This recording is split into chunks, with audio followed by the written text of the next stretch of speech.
Welcome to GamesMaster's Desert Island, where life is hard and we have to make do with what's washed up on the shore. Recently, we found this plastic milk crate which Leanne has fashioned into an impromptu buffet. Yesterday, we came upon this polythene sheet, which Helena has magically transformed into a conservatory extension. And why? Earlier today, we found this fantastic Honda CBR 900 RRR double overhead cam 16-valve fuel injection fire blade. I'd now like to invite the viewers to pick themselves off the floor following that fantastic gag, and let's find out what's on today's show. All Saints get ready for some hot four-way action with Poi Poi. And we begin with an event we call Buff My Helmet for Extra Speed.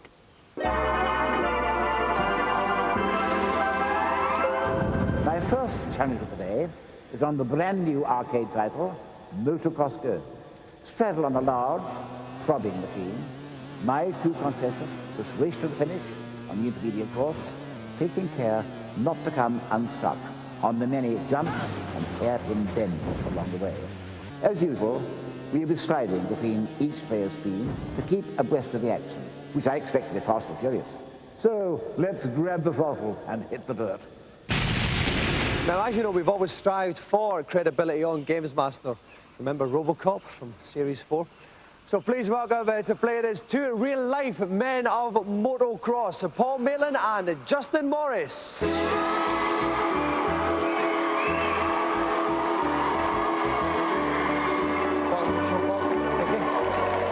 Welcome to the show, Justin. How you doing, all right? Paul, you're on 125cc bikes, yeah, but Justin, you're on 250cc. Yeah. So that means you're twice as hard. I'm a man, basically, yeah. as it comes down to Well, it. that's right, yeah. You know, I mean, I started off on 500cc when I was like 17. Right. And I sort of like worked my way down, not because of any sort of, you know, particular reason, but that's just what suited me at the time. You thought it was too hard on the 500cc.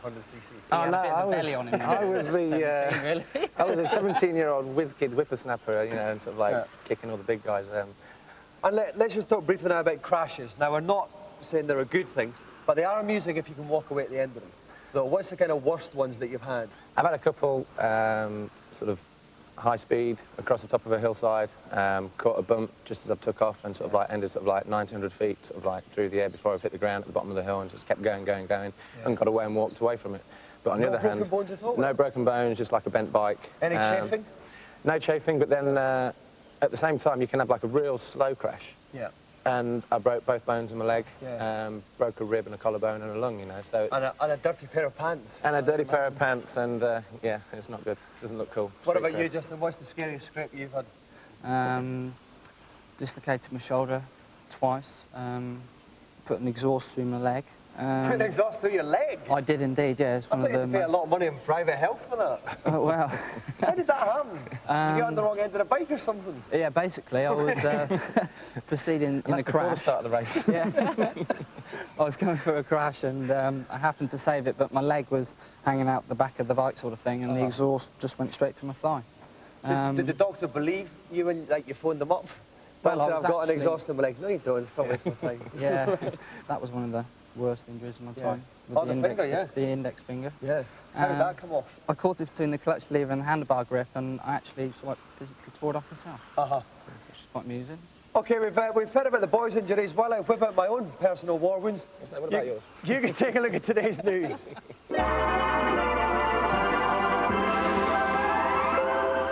It may be a brand new year, but the craze for revamping classic games of old continues unabated. This time it's 10-year-old NES title Metal Gear that's been given the update treatment. In the 90s sequel, Metal Gear Solid, you take on the role of a top master spy, and each of the game's huge levels chronicles your attempts to free hostages, blow up bridges, and desperately impress female colleagues with your collection of silencers. Comparisons with Resident Evil are inevitable, but already Metal Gear Solid is being touted in Japan as the most ambitious 3D project ever. With several billion polygons being used to render a single balaclava, this game looks set to deliver with some of the most dazzling graphics yet seen on the PlayStation. And with Konami's top-level designers on the job, it may just prove to be the GoldenEye beta that Sony have been praying for. We'll see for ourselves when Metal Gear Solid quite literally arrives this spring. Proof, if proof were needed, that Japanese people have a bit too much spare time on their hands. Digital cameras for Game Boys have just reached their shops, and images can be captured and manipulated with the accessory's built-in software, allowing you to completely humiliate close personal friends by grafting on misshapen body parts. A UK release seems unlikely because we are smart. Namco, normally a name associated with the sight of big men in pyjamas hitting each other, has plunged into the footy world with Libero Grand. Using a first-person Tomb Raider-style gameplay, you control a single player, and you can link up with other machines for the first multiplayer football experience in arcade history. Unfortunately, their grammar is still terrible. Welcome back to GamesMaster. We've got motocross boys Paul Malin and Justin Morris about to take on the bizarrely titled Motocross Go. Helping me to translate that into English is Derrick Lynch from Namco Wonder Parks. Why is it called Motocross Go? Well, in Japanese, the Go has a different meaning of excitement and power, right, and expression. It basically means pants in Japanese, isn't it? Motocross pants. Now, Derek, obviously, you're no stranger to something big and powerful between your legs, are you? I used to have those about myself, yeah.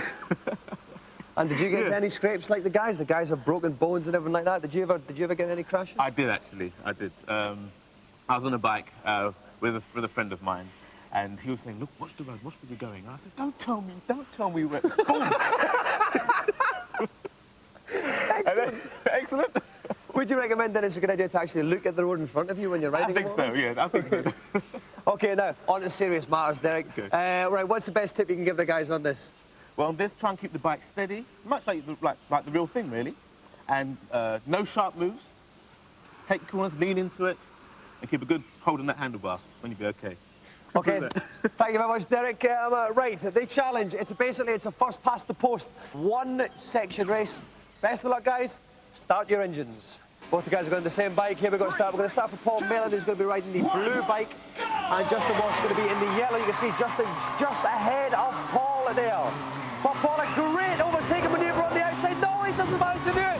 Paul is still in the lead. The lead's changing hands all the time, Derek. That's right. You see, they're trying to keep steady and trying to avoid the side whips and slow them down. They've gone over the jump here, and they're moving up to this major corner. If they can hold it on this corner, it could be really good. You can still see just ahead of Paul there is Justin in the yellow bike. He is still in the lead. We're still staying on Paul's feet. That's a brilliant overtaking manoeuvre there, but he just backed to the side when he lost it. Let's go over to Justin's screen now in the yellow bike. You can see Paul ahead of Justin now, Derek. That's right. So Justin is trying to keep a good line, and he's going to catch him. He could catch him, but it's quite difficult in this area, on this corner. We're on wipeout there from Paul. He's back on his bike, but Justin has the lead. It's going to be quite difficult now for Paul to catch up, Derek. That's right. And Justin's gone through the right. He did a stunt there. He did a little stunt. Okay, but let's go back to Paul's machine now. We can see he has made up some good time. You can see the yellow bike just in front of him there. He's making good ground, Derek. Of course. There's Paul, Derek, in the blue bike. There's the yellow one in front of him. Okay, now we're coming to this tight left-hander here. Paul's going to do another thing. But he just wipes out. I reckon that Justin cut him off there, That's Derek. right. Justin hit him, and he went shooting right over the side, and that was it for him. But could he come back? Okay, we are with Paul's bike now. We can see it in the horizon. We can see the little yellow triangle, which means that is Justin's bike. There's not that much left of the course. Paul's really going to have to go now. Let's take a look at Justin's screen. Okay, he's going over under the merry-go-round. He's through into this section of the track, and he's still holding the lead. Let's go back to Paul. He's just overtaken him. Oh no, but he's on set of a then he crashes, which means Justin takes the lead again. He's doing some great racing, Paul, but then he's getting road rage or something just when it matters. Justin is in the lead, so let's look at Paul's position here. Paul, we're coming up to the final bend. He's running up to more. No, Justin does it. Justin goes to the finishing line. Paul finishes in eternity afterwards. Justin is the winner. Right, Paul Malin, you drove like a maniac. You were coming from behind a lot of the time. Nothing wrong with that necessarily. But when you did, you kept crashing. Well, no, the first time I came up behind a slow guy and he took me out and put me down. I think Justin had paid him. And then when I came up and overtook Justin put me down. And then I had to do it all to do. And then I just ran out of time, basically. So, but it was his dirty tactics that kept me from winning the race.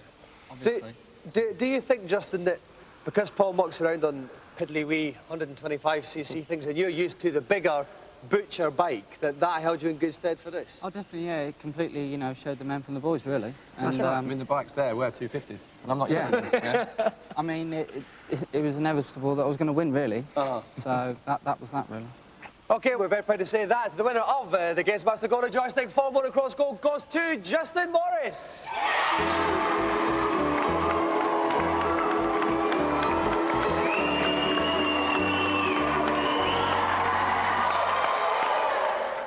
OK, while I contemplate whether wearing pyjamas like that while riding a motorbike comes within new EU guidelines, we'll take a look at today's reviews.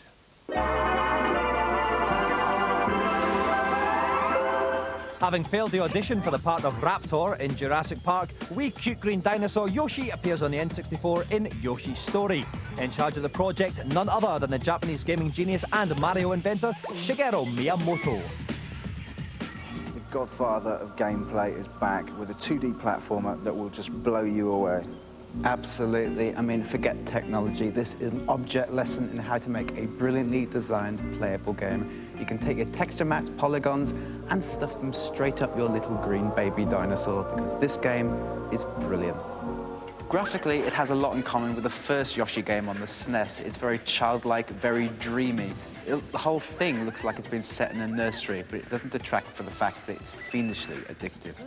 As with most Nintendo games, there's a very large number of levels to explore here, and every single one has a little amusing sequence in it, or a little new twist or turn. Yoshi's Story comes along and dispels any fears of the 2D genre being dead. Now, the thing about this game is that it transcends its cutesy settings by being superbly designed. It's got a well-paced learning curve that will have you coming back again and again.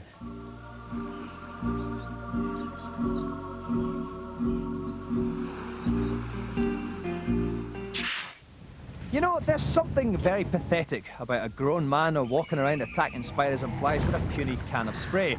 Much better at taking them out using big guns and explosives, which is what you can do in Shadow Master on the PlayStation.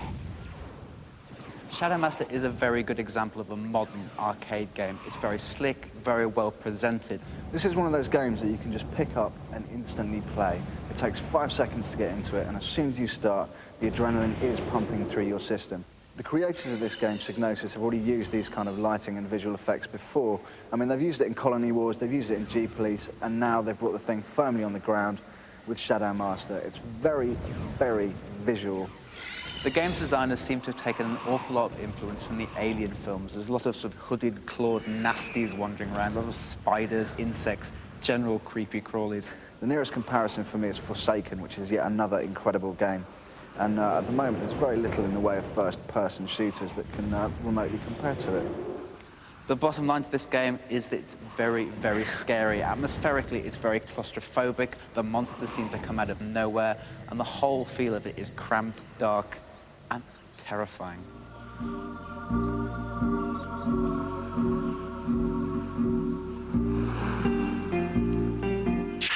We go to great lengths to get the celebrities on this show. We'll whisk them by limousine from lunch at the Ritz. We'll fly them by helicopter from their retreat in the Bahamas. More often than not, though, we'll drag them by bike from the obscurity of Panto, all to take part in our Celebrity Challenge. The young people today are particularly well known for their short tempers. But my challenge tonight, on Poi Poi on the PlayStation, brings an unwelcome new meaning to the childish tantrum. Each of my contestants will take on the role of a boisterous brat on the flatland level of the game and attempt to vanquish their three opponents with a selection of rocks, logs, and explosive rockets. Each player will have a variety of throwing moves at his disposal, and as well as restoring health, occasional power-ups can make a character very fast, very slow, or in the case of a black time bomb, very big. The joystick winner is simply the last babe standing, and apart from that, anything goes. Right, our guests today have got an album out in the charts, and on that album in the studio they worked with KG, Cameron McVeigh and Johnny Douglas, which is bizarrely coincidental because they've just finished an extension to My Patio. Please welcome All Saints.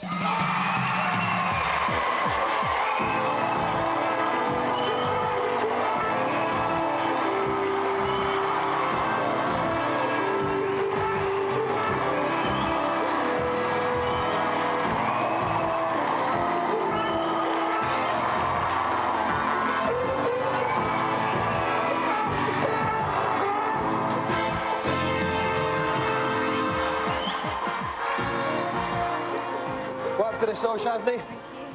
Welcome, thanks very much indeed for coming on. Thank you. Welcome, Natalie. Thank you. Nice to Welcome, meet Mel. Now, Shazny, let's begin with you. Now, you have got a tattoo. We're big fans of tattoos on this show. Oh, excellent. Whereabout is your tattoo? And what is that tattoo of? It's rabbit. Chinese year the rabbit, that's what I am. Right. It's my Japanese. Now, we also like piercings on this show. I have mine there. Does that hurt? No, it doesn't. It didn't hurt either. I don't remember. I had about 4 or 5 years ago in the Woodstock reunion in New York. And some big hippie called Shadow did it. And that's all I remember. Because I've always wanted to get one done, because the belly things are a bit old, but I want to get a massive brass door knocker put on one of my buttocks. Well, so what about a doorbell? But if you're at a party and someone wants to talk to you, they can just knock. No, a doorbell would be more modern. Doorbell. Might get a bit of a shot. Now you two are sisters. Yes. Natalie, you and Nicky are sisters. Now, did you do that like sisterly thing when you're growing up where you nick each other's clothes and stuff like that? If she nicked my clothes, I beat her up. Well, we still do. I beat her up now and she nicks my clothes. What do you mean? I don't touch your clothes. Because I've got a sister like that, and she bizarrely, she nicked my clothes. And my house, and my car, and £20,000 from my bank account. So if you have seen Teresa Diamond anywhere, the FBI are looking for her. Now, I would imagine being in a girl band is one of the best things in the world. I'd certainly love to be in one. Wait, Mel, what is the best and worst things about being in a girl band? Just being together with a bunch of girls and having fun, you know, like friends, and it's like, that's cool. Worst bit, fighting, bitching, pulling hair, scratching. PMS. Oh yeah, that's that time of the month. Any of you who don't know about that, wait to get your first girlfriend, and you certainly will. Okay, while I search for videos of All Saints fighting and biting and scratching and pulling each other's hair, we'll go to a commercial break.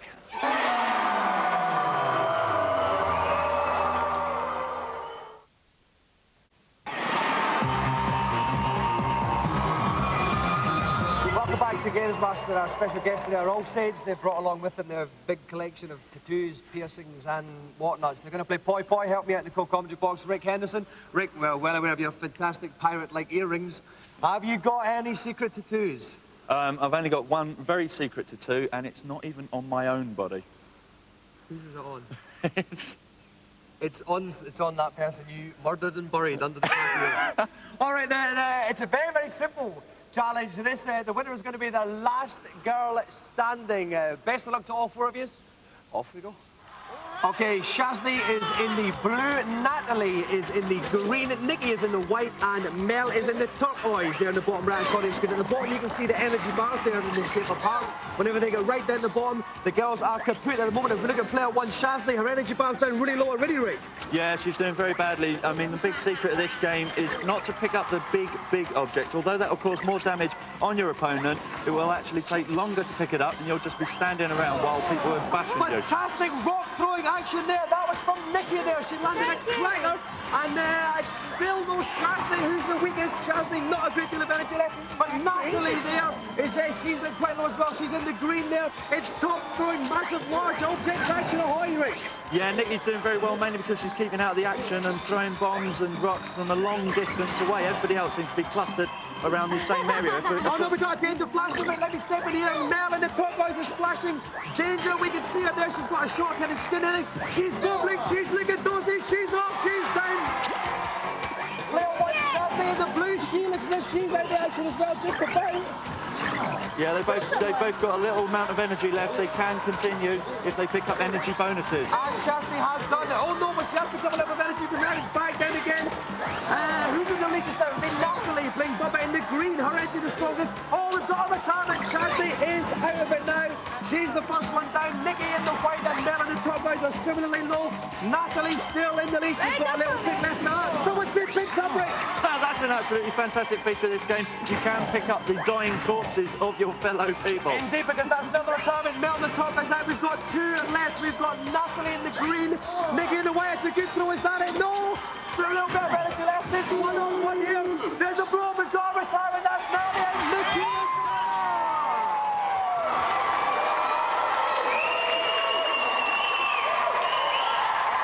I'd like to talk about the merits of your performances in reverse order. Shazny, starting with you.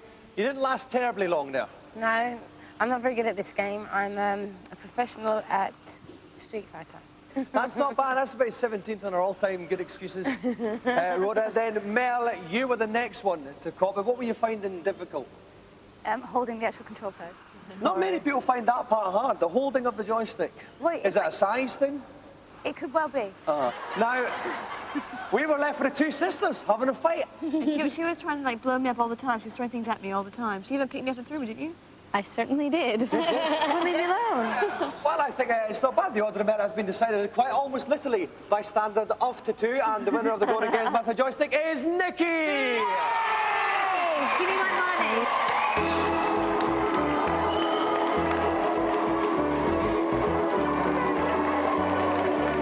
Now, I've actually got a tattoo. I have a pair of pants tattooed on just in case my trousers fall down any day, and I've forgotten to put some on. Because of legal reasons, that's not the subject of today's feature. The fate of the universe will be decided as it should be. In Mortal Kombat. Funnily enough, Stephen Hawkins wrote a book about the very same thing. Having conquered the big screen once already, B-list actors everywhere are strapping on styrofoam chests for the second round of the greatest pan-dimensional punch-up in the world. Break out the bikinis and hockey masks, it's Mortal Kombat Annihilation.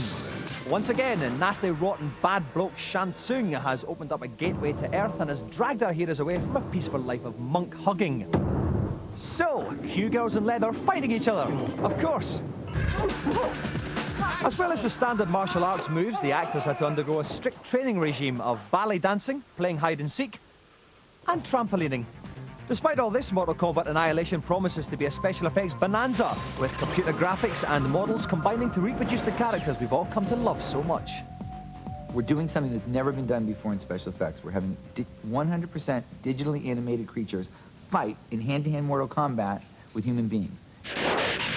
Yeah, I'm gonna make you eat that thing.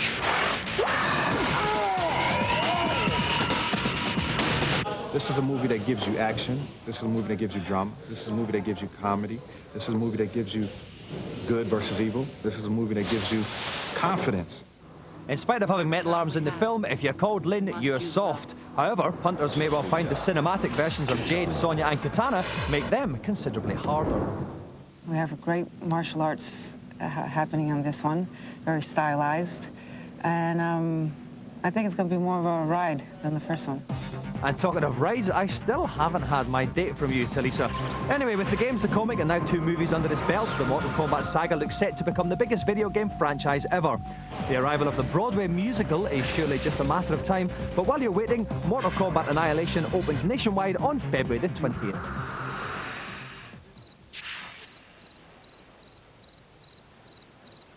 Can it be so?